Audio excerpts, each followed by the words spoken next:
মা শুধু মধুর শব্দই নয়, সন্তানের জন্য পৃথিবীতে একমাত্র নিঃস্বার্থ তিনি।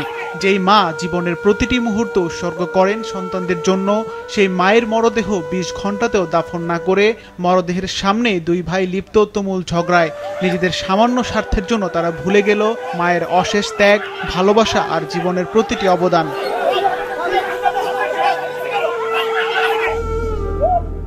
ঘটনা নোয়াখালীর কোম্পানীগঞ্জ উপজেলার। সেখানে সম্পত্তি নিয়ে বিরোধের জেরে মায়ের লাশ দাফন না করে ২০ ঘন্টা আটকে রাখেন তার দুই ছেলে।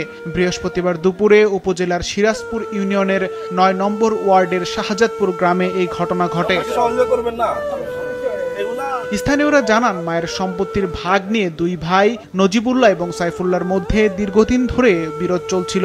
স্থানীয়ভাবে বিষয়টি মীমাংসার চেষ্টা করা হলেও সমাধান হয়নি।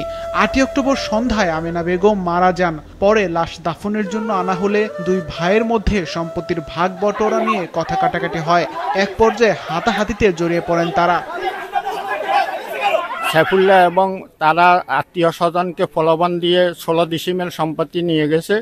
পরে সামাজিক চাপে সেটা প্রত্যাহার করছে।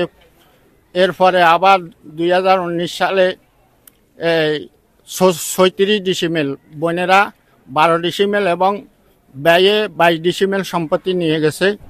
ওই সম্পত্তির জন্য সামাজিক ঐক্যবদ্ধভাবে একটা বিচার প্রক্রিয়ার মাধ্যমে তাদের সমাজবন করছে। সমাজবন করার পরে তারা তাদের আম্মাকে সমনিতে নিয়ে রাখছে। এখন তার আম্মা মারা গেছে। মারা যাবার পরে এখন সামাজিকভাবে সাইফুল্লাহকে বলা হয়েছে যে তুমি সম্পদটা ফিরিয়ে দাও। সে অস্বীকার করছে।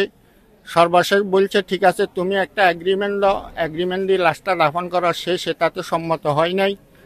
এই পর্যায়ে আমরা তার মাকে দাফন করার জন্য সমাজের সকলে দলবদ্ধভাবে এবং ইউনিয়নের লোকজন দলবদ্ধভাবে বসে আমরা একটা সিদ্ধান্ত নেওয়ার চেষ্টা করতেছি। গতদিন ৪টা বাজে মারা গেছে। আমরা জানি মহিলার লাশ যত দ্রুত দাফন করে ততই উত্তম, কিন্তু এখন ১১টা বাজে এখনো ওনার লাশ দাফন হয়নি। দীর্ঘ ২০ ঘন্টায়ও লাশ দাফন না হয় বাধ্য হয়ে রাতেই ঘটনাস্থলে যায় স্থানীয় পুলিশ। পুলিশের উপস্থিতিতে সমঝোতা হলে একদিন পর বৃহস্পতিবার বেলা ২:১২টার দিকে আমেনা বেগমকে তার স্বামীর কবরের পাশেই দাফন করা হয়।